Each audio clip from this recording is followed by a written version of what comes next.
text, University of Nebraska Medical Center Breakthroughs for Life, using motivational interviewing, MI, to address fall risk. Don Venema, PT, PhD, Associate Professor in the UNMC College of Allied Health Professions, stands in a medical examination room. Welcome. The following video demonstrates how healthcare professionals can use motivational interviewing to address fall risk. It highlights the healthcare professional speaking with a 64-year-old patient who had a fall approximately 2 months ago. The specific type of healthcare professional is not identified in the video because motivational interviewing skills are useful across healthcare professions. The healthcare professional will demonstrate the use of OARS, which stands for Open Questions, Affirmations, Reflections, and Summarizing. Also, watch how the healthcare professional develops discrepancy and rolls with resistance. Text will appear in the video to highlight specific motivational interviewing techniques as they occur. Two women sit face-to-face in a medical examination room. Good morning, Mrs. Jones. It's great to see you again. How have you been feeling lately? Good morning. Thanks for squeezing me in. Oh, you're welcome. It's no problem. How have you been feeling since the fall? I think it's been, about 2 months? 2 months. I'm not as sore in the mornings as I used to be. It doesn't hurt as much. And I'm back to walking the dog. Reflective listening. Well, that's great to hear. You're back to your regular activities with the dog. I know that was so important to you. Mm-hmm. Yes. It helps me, it helps him, and it helps to clear my head. So it's a win-win. That's great. I'm glad you brought that up. Can you tell me how you've been feeling lately with your health, Open-ended. especially since the fall and recovery? Well, I've been more careful when I'm going up and down the stairs. I don't consider myself a fall risk. It just happened that one time because I didn't turn the light on. Oh, yes, that's right. So Reflection. you see it more as a fluke rather than a pattern? Exactly. When we talked last time, you mentioned that you were still worried about falling again, even though you haven't felt unsteady otherwise. Is that still how you're feeling? Yes, I definitely am worried about it, but I don't know what to do besides being careful. You've already done a lot. Affirmation. Getting back into your routine with the dog, recovering after the fall. That's a lot, and that shows real resilience. Thank you. I really don't want to start using a walker or something. It makes me feel old and like I've really lost something. I hear that. You've worked really hard to stay independent, Roll with resistance. and the idea of using a walker maybe feels like giving up? Yeah, so is that really my only choice? That's a fair question. There are a lot of options out there available, like hiking poles or canes. You can also just adjust your routines or your physical space. We can talk about any of that if you'd like to, but I want to make sure that we stay focused on what's important to you. I really don't want to have that kind of fall again. So right now it sounds like you're trying to balance two things. You want to avoid another fall, Developing discrepancy. but you want to maintain your independence and how you see yourself. Yes, that's exactly it. Okay, so if you think about your daily routine, what feels like it's working Open-ended.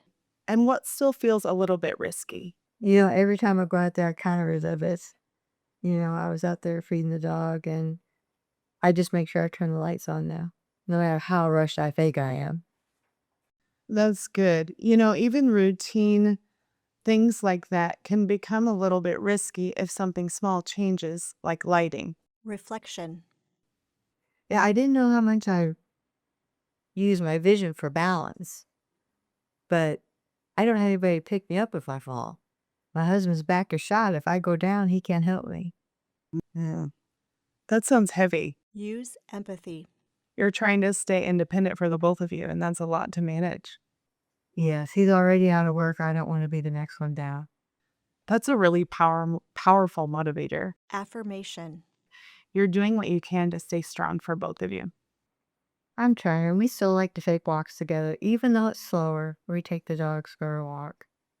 And I love my church group in the museum. I volunteer at the museum twice a week, the Railroad Museum.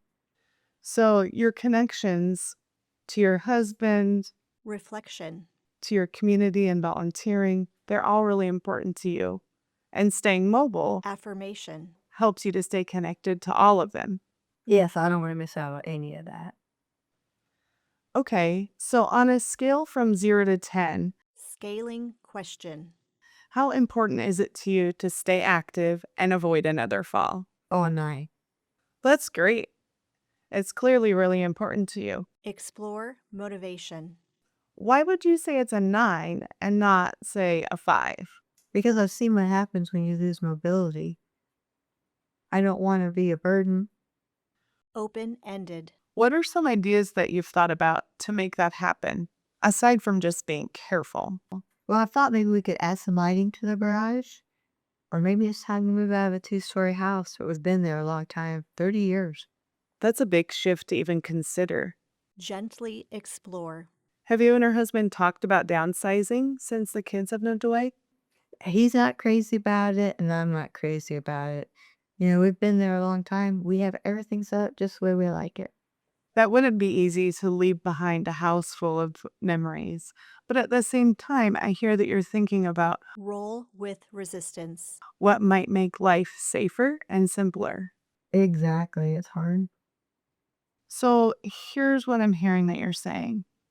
You're wanting to stay active and connected, Summarizing and supporting autonomy. but you're open to small changes like adding additional lighting. You're not ready for larger changes like moving or using a walker, but you are thinking about what might be next. That sounds about right. You've given this a lot of thought. Affirming progress. That awareness is a big first step, and it puts you in the driver's seat. Would it be helpful if we looked at a few options, like maybe devices that don't feel like giving up, or programs at community resources like the YMCA that would focus on strength and balance? I'd be open to that. Great. Let's start small and go from there. Open-ended planning. You get to decide what feels right and when. Okay? Okay. Here are some options that we might consider. Dr. Venema stands in a medical examination room. In this video, you observed how the healthcare professional allowed the patient's own motivations for change to surface during the conversation. It is normal to expect patients to have some resistance to change, but the healthcare professional avoided arguing with or lecturing at the patient during the conversation. Instead, she reflected the patient's thoughts back to them and rolled with any resistance or hesitation that she sensed. She used scaling questions to assess and build the patient's motivation and confidence. Lastly, she ended by creating a collaborative plan that supported the patient's autonomy. Thank you for watching, and we hope this video helps you to start incorporating motivational interviewing into your own practice. Text. Acknowledgement. Funding for the creation of this video was from the Nebraska Department of Health and Human Services, Office of Rural Health through the Medicare Rural Hospital Flexibility Program. The content is solely the responsibility of the authors and does not necessarily represent the official views of the Nebraska Office of Rural Health. Credits: Healthcare Professional, Tessa Wells, PT, DPT, Physical Therapy Program, UNMC. Patient, Sandra Lusak. Narrator, Dawn Venema, PT, PhD, Physical Therapy Program, UNMC. Videographers and editors, Tugan Evan, MSED, Instructional Technologist, Office of Interactive E-Learning, UNMC. Davian Scott Bell, Intern, Office of Interactive E-Learning, UNMC. Producer, Peggy Moore, MSED, Director of E-Learning, Office of Interactive E-Learning, UNMC. Produced in collaboration with UNMC eLearning 2025, www.unmc.edu/elearning, elearnlab@unmc.edu, producer and e-learning director Peggy Moore, MSED. A red N shield logo appears. Text. University of Nebraska Medical Center, unmc.edu.